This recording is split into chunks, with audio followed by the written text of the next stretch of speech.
Marcus Spears will bring up the Browns' last offensive drive, and this is the one that you kind of alluded to. Here's Marcus Spears from ESPN's Get Up. I just look at the possession before the Las Vegas Raiders got the ball back and were able to go down and set up Carlson for a kick to win the game. I know, and Jeff Saturday might have a conniption right now. But, Jeff, I got to try to throw the ball and get a first down, bro. They ran it 3 times with Chubb. And I understand the psyche and the ideology because you got Nick Mullins at QB. You dealing with the Raiders did a good job against the run for the most part last night. But when you in that situation, and, G, you just showed the implications of winning or losing that game had. Give them an opportunity to get a ball to Njoku with a matchup, or try to just come up with a concept to get one first down, man. Just get one first down. I hated that little series of trying to run the ball 3 times and get Derek Carr the ball back, man. It bothered me for as well as this team was able to stay in this game with the circumstances that they were under. I would have loved for them to have a shot at throwing it and getting a first down. All right, Mac. So Nick Mullins played really well. He played as well as I thought he would, and I thought he'd play well. I don't think anybody would argue with that.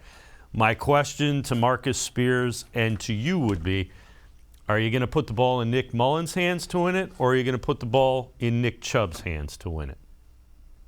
Now, I hear it. I hear you, and I'm going to sound crazy. It's a no-win situation for the play caller in that instance. That's all I'm saying. Again, would I have complained if they had Nick Mullins throw it? No.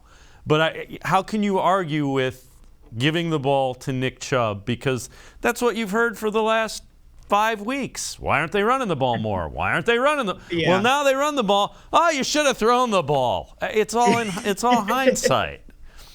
No, and I hear that, Dave. And I guess my biggest complaint is that if it weren't for the last drive where they got a touchdown and they had multiple deep passes to Donovan Peoples-Jones, they had a couple of good screens as well when it came to that drive. Nick Mullins was having success on that previous drive. If that was earlier on in the game and he was maybe, a little more tentative in the previous drive, okay, fine. I completely agree with you. But at the same time, he was really getting into a rhythm in that last drive. That's where I thought, you know what, maybe you mix it up, not on 3rd down, you mix it up maybe on 2nd down at that point and try to expand that defense so that they have to respect that on 3rd down. And I completely agree. I'm all for giving it to Nick Chubb. But when it's late in the ball game, you're trying to run the clock out at that point. And again, the defense knows you're going with Nick Chubb at that point. I wouldn't be opposed to, maybe 1st or 2nd down trying to throw the ball, and then you go ahead and give it to Nick Chubb where he has that kind of push.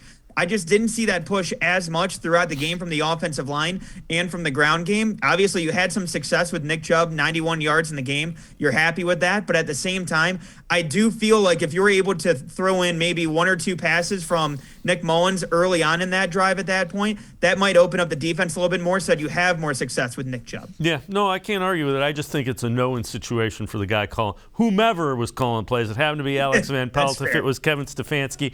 If it doesn't work out, everybody's going to say, you should have done the other thing. Right.